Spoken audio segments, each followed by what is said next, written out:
ഇല്ല, ഞങ്ങൾ പ്രധാനമന്ത്രിക്ക് പാർലമെന്റ് അംഗങ്ങൾ എഴുതി നൽകിയ ഒരു നിവേദനം, അതിൽ ഞങ്ങൾ ആവശ്യപ്പെട്ട ഏറ്റവും പ്രധാനപ്പെട്ട വിഷയങ്ങളിൽ ഒന്ന്, അകാരണമായി ജയിലിൽ അടയ്ക്കപ്പെട്ട കന്യാസ്ത്രീ സഹോദരിമാർക്ക് ജാമ്യം ലഭിക്കുന്നതിനാവശ്യമായ നടപടികൾ കേന്ദ്ര സംസ്ഥാന ഗവൺമെന്റുകളുടെ ഭാഗത്തുനിന്നുണ്ടാകണം.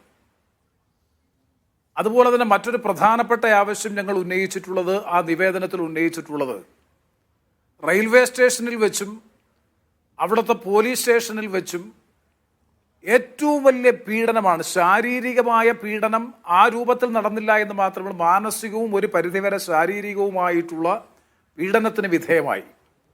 അവിടെ അന്വേഷണം നടത്തിയത്, പരിശോധന നടത്തിയത് പോലീസായിരുന്നില്ല, റെയിൽവേ പ്രൊട്ടക്ഷൻ ഫോഴ്സ് ആയിരുന്നില്ല, ബജ്രംഗ് ദൾ പ്രവർത്തകരായിരുന്നു. അവരുടെ ബാഗ് പരിശോധിച്ചത്, ബൈബിൾ പുറത്തെടുത്തത്, പൈസ പുറത്തെടുത്തത്, എന്തിനേറെ പറയുന്നു, ബാഗ് തുറന്ന് അടിവസ്ത്രങ്ങൾ വരെ പരിശോധിച്ചത് മുഴുവൻ ബജ്രംഗ് ദൾ പ്രവർത്തകരാണ്.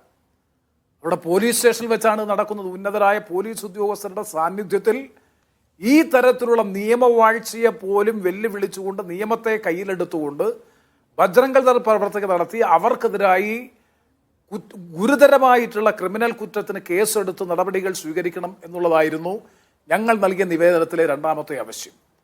മൂന്നാമത്തെ ഏറ്റവും പ്രധാനപ്പെട്ട ആവശ്യം, ജാമ്യം കിട്ടുക എന്നതിനപ്പുറത്ത് അകാരണമായി മനുഷ്യക്കടത്തും അതുപോലെ തന്നെ മതപരിവർത്തനം എന്നുള്ള രണ്ട് വകുപ്പുകൾ ചേർത്ത് ജാമ്യമില്ലാത്ത നിലയിൽ ഇവരെ കൽത്തുറുങ്കിൽ അടച്ചതുമായി ബന്ധപ്പെട്ട ഈ കേസ് കള്ളക്കേസാണ്, കെട്ടിച്ചമച്ച കേസാണ്, ഒരു വസ്തുതകളുടെ പിൻബലവും ഇല്ലാതെ ഉണ്ടാക്കിയിട്ടുള്ള കേസ്. ആ കേസിന്റെ FIR റദ്ദ് ചെയ്യാൻ ആവശ്യമായിട്ടുള്ള നടപടികൾ സ്വീകരിക്കണം. ഈ കാര്യത്തെ സംബന്ധിച്ചൊക്കെ സമഗ്രമായ ഒരു അന്വേഷണം നടത്തുകയും സമാന സ്വഭാവത്തിലുള്ള സംഭവങ്ങൾ ഭാവിയിൽ ആവർത്തിക്കാതിരിക്കാൻ ആവശ്യമായ നടപടികൾ കേന്ദ്ര ഗവൺമെന്റിന്റെയും സംസ്ഥാന ഗവൺമെന്റിന്റെയും ഭാഗത്തു നിന്നൊക്കെ ഉണ്ടാകണം എന്നതടക്കമുള്ള സമഗ്രമായ ഒരു നിവേദനമാണ് പാർലമെന്റ് അംഗങ്ങൾ ഒപ്പിട്ട് ബഹുമാനപ്പെട്ട പ്രധാനമന്ത്രിക്ക് നൽകിയത്. പ്രധാനമന്ത്രി വകുപ്പ് കൈകാര്യം ചെയ്യുന്ന മന്ത്രി എന്ന നിലയിൽ അത് അമിത്ഷാ കേന്ദ്ര ആഭ്യന്തരമന്ത്രിക്ക് റഫർ ചെയ്തു. അത് പ്രധാനമന്ത്രിയുടെ നിർദ്ദേശമായിരുന്നു, രേഖാമൂലം തന്നെ പ്രധാനമന്ത്രിയുടെ നിർദ്ദേശമായിരുന്നു. പരാതി നൽകിയ പാർലമെന്റ് അംഗങ്ങളെ വിളിച്ച് ഈ വിഷയം ചർച്ച ചെയ്യണമെന്നുള്ള പ്രധാനമന്ത്രിയുടെ നിർദ്ദേശത്തിന്റെ അടിസ്ഥാനത്തിലാണ് ബഹുമാനപ്പെട്ട ആഭ്യന്തരമന്ത്രി ശ്രീ അമിത്ഷാ ഇന്ന് യോഗത്തിന് വിളിച്ചത്. ഞങ്ങൾ പാർലമെന്റ് അംഗങ്ങൾ പങ്കെടുത്തു. അപ്പോൾ അതിൽ പ്രധാനമായും അദ്ദേഹം ഉന്നയിച്ച അല്ലെങ്കിൽ പറഞ്ഞ പ്രധാനപ്പെട്ട കാര്യങ്ങളിൽ ഒന്ന്, ഇവർക്ക് ജാമ്യം ലഭിക്കുന്നതിനാവശ്യമായിട്ടുള്ള നടപടികളിൽ ഛത്തീസ്ഗഡ് ഗവൺമെന്റും കേന്ദ്ര ഗവൺമെന്റും വളരെ അനുഭാവപൂർവമായിട്ടുള്ള നടപടികൾ സ്വീകരിക്കും. അതിനെ സംബന്ധിച്ചുള്ള ഒരുപാട് വിശദാംശങ്ങളുണ്ട്, ഞാൻ അതിലേക്കൊന്നും കടന്നു പോകുന്നില്ല.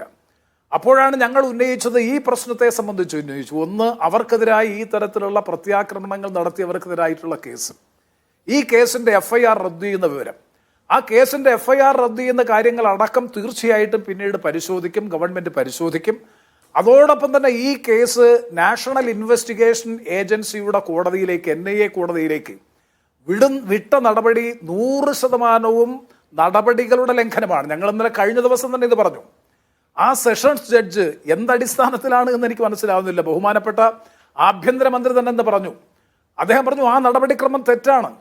കാരണം ആ നടപടിക്രമം എന്ന് പറഞ്ഞത് NIA കോടതി കേസെടുക്കണമെന്നുണ്ടെങ്കിൽ സംസ്ഥാന ഗവൺമെന്റിന്റെ റിപ്പോർട്ടിന്റെ അടിസ്ഥാനത്തിൽ കേന്ദ്ര ഗവൺമെന്റ് വിശദമായി പരിശോധിച്ച് കേന്ദ്ര ഗവൺമെന്റിന്റെ അനുമതി ഉണ്ടെങ്കിൽ മാത്രമേ NIA കോടതിയിലേക്ക് കേസ് റെഫർ ചെയ്യാൻ പാടുള്ളൂ. ഏത് കേസുകളാണ് NIA കോടതി പരിഗണിക്കുന്നത്? NIA കോടതി പരിഗണിക്കുന്നത് രാജ്യവിരുദ്ധ പ്രവർത്തനത്തിന്റെ ഭാഗമായി ദേശവിരുദ്ധ പ്രവർത്തനങ്ങൾക്കായി മനുഷ്യക്കടത്തോ അതുമായി ബന്ധപ്പെട്ട് അതിന്റെ പ്രതിഫലമോ വിനിയോഗിച്ചിട്ടുണ്ടെങ്കിൽ മാത്രമാണ് NIA കോടതിയിലേക്ക് കേസ് റെഫർ ചെയ്യേണ്ടത്. സുപ്രീം കോടതിയുടെ കൃത്യമായിട്ടുള്ള വിധിയുണ്ട്. അത് കേന്ദ്ര ആഭ്യന്തരമന്ത്രി തന്നെ ഞങ്ങളുമായി ഇന്ന് പങ്കുവച്ചു, ഞങ്ങൾ ഈ വിഷയങ്ങൾ ഉന്നയിച്ചപ്പോൾ. അപ്പോൾ കേന്ദ്ര ഗവൺമെന്റിന്റെ അല്ലെങ്കിൽ സംസ്ഥാന ഗവൺമെന്റിന്റെയും കേന്ദ്ര ഗവൺമെന്റ് നടപടിക്രമങ്ങൾ ഒന്നും തന്നെ പാലിക്കാതെ കഴിഞ്ഞ ദിവസം ബജ്രംഗ് ദൾ പ്രവർത്തകർ കോടതിക്ക് പുറത്ത് വലിയ തോതിലുള്ള ബഹളവും സമ്മർദ്ദവും ഒക്കെ ഉണ്ടായ പശ്ചാത്തലത്തിൽ അവിടുത്തെ സെഷൻസ് കോടതി ഏകപക്ഷീയമായി ഗവൺമെന്റിനെ കേൾക്കാതെ, പ്രതികളെ കേൾക്കാതെ, ആരെയും കേൾക്കാതെ ഈ കേസ് ഹ്യൂമൻ ട്രാഫിക്കിംഗ് സെഷൻസ് കോടതിയുടെ പരിധിയിൽ വരുന്നതല്ല, NIA കോടതിയുടെ പരിധിയിലേക്കാണ് എന്ന് പറഞ്ഞുകൊണ്ട് കേസ് ട്രാൻസ്മിറ്റ് ചെയ്യാനുണ്ടായത്. അത് ഗുരുതരമായിട്ടുള്ള വീഴ്ചയാണ് സത്യത്തിൽ കോടതിയുടെ ഭാഗത്തുനിന്നുണ്ടായത്. അപ്പോൾ അദ്ദേഹം തന്നെ പറഞ്ഞു, ആ വീഴ്ച പരിഹരിക്കാൻ തൽക്കാലം ഇനി ഒന്നും ചെയ്യാനില്ല, ഇനി ഇതിന്മേൽ ഹൈക്കോടതിയിലേക്ക് പോയാൽ വീണ്ടും കാലതാമസം എടുക്കും. അതുകൊണ്ട് NIA കോടതിയിൽ തന്നെ റഫർ ചെയ്തിട്ടുള്ള പശ്ചാത്തലത്തിൽ എങ്ങനെയും ജാമ്യത്തിന് വേണ്ടിയിട്ടുള്ള അപേക്ഷ സബ്മിറ്റ് ചെയ്യുക, സംസ്ഥാന സർക്കാർ ഒരു കാരണവശാലും സംസ്ഥാന സർക്കാരിൻ്റെ പ്രോസിക്യൂഷൻ വിഭാഗം ജാമ്യാപേക്ഷയെ എതിർക്കില്ല. ഒരു കാര്യം അദ്ദേഹം ഇന്ന് തുറന്ന് ഞങ്ങളുടെ സാന്നിധ്യത്തിൽ സമ്മതിച്ചു, ഈ നൺസ് അഥവാ കന്യാസ്ത്രീ സഹോദരിമാർ അവർ ഇന്നസെന്റ് ആണ്, അവർ നിരപരാധികളാണ്, അവരുടെ മോചനത്തിന് ആവശ്യമായിട്ടുള്ള നടപടികൾ സ്വീകരിക്കുന്നതിൽ ഞങ്ങളോടൊപ്പമാണ്, അവരോടൊപ്പമാണ് എന്ന് കൃത്യമായിട്ട് തന്നെ പറഞ്ഞു. ഇത് പറയുമ്പോഴും ഇതിനെതിരായിട്ടുള്ള അതിശക്തമായിട്ടുള്ള വാദമുഖങ്ങൾ ഇന്ന് കഴിഞ്ഞ ദിവസം പാർലമെന്റിൽ ഞങ്ങൾ ഈ പ്രശ്നം ഉന്നയിച്ചപ്പോൾ ഒരു പ്രതികരണവും ഉണ്ടായില്ല. കുറെ കഴിഞ്ഞപ്പോൾ അവിടുത്തെ ഛത്തീസ്ഗഡിലെ പാർലമെന്റ് അംഗങ്ങൾ തന്നെ സഭയിൽ ഉന്നയിച്ചു. അവിടെ മനുഷ്യക്കടത്തും മതപരിവർത്തനം ഉൾപ്പെടെയുള്ള കാര്യങ്ങൾ നടക്കുന്നത് കൊണ്ടാണ് കേസെടുത്തത് എന്നുള്ള നിലയിൽ BJPയുടെ ഛത്തീസ്ഗഡിൽ നിന്നുള്ള പാർലമെന്റ് അംഗങ്ങൾ തന്നെ ഇന്നലെ ലോക്സഭയിൽ ഈ വിഷയം ഉന്നയിച്ചു. ഇതൊക്കെ രാഷ്ട്രീയമാണ്, ഞാൻ അതിലേക്കൊന്നും ഈ അവസരത്തിൽ പോകുന്നില്ല. ഞാൻ നടന്ന കാര്യം നിങ്ങളോട് പറയുന്നു എന്ന് മാത്രമേ ഉള്ളൂ. അപ്പോൾ അങ്ങനെ ഈ കാര്യങ്ങളിലൊക്കെ ഒരു നിലപാട് സ്വീകരിച്ച ഒരു ഘട്ടത്തിലാണ്, ഒരു സാഹചര്യത്തിലാണ് നമ്മൾ വെയിറ്റ് ചെയ്യുകയാണ് സത്യത്തിൽ. പക്ഷേ ഇപ്പോൾ വലിയ സാങ്കേതിക പ്രശ്നമാണ്. സാങ്കേതിക പ്രശ്നമെന്ന് ചോദിച്ചാൽ NIA കോടതിയിലേക്ക് കേസ് വിട്ടെങ്കിലും കേസ് ഫയൽ അവിടെ എത്തിയിട്ടില്ല. അവിടുത്തെ കോടതിയുടെ കൈവശം കേസുണ്ടെങ്കിൽ മാത്രമല്ലേ നമുക്കൊരു ജാമ്യാപേക്ഷ സമർപ്പിക്കാൻ കഴിയൂ.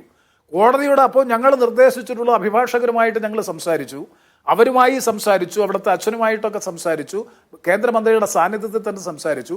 എന്തായാലും നിയമവിദഗ്ധരുമായി ആലോചിച്ചുകൊണ്ട് എന്താണ് നടപടി എന്ന നിലയിൽ NIA കോടതിയിലാണെങ്കിൽ ആ കോടതിയിൽ തന്നെ അതിന് ഹൈക്കോടതിയിലേക്ക് പോയാൽ വീണ്ടും റിപ്പോർട്ടായി, നോട്ടീസായി, നടപടിക്രമങ്ങൾ വീണ്ടും വൈകും.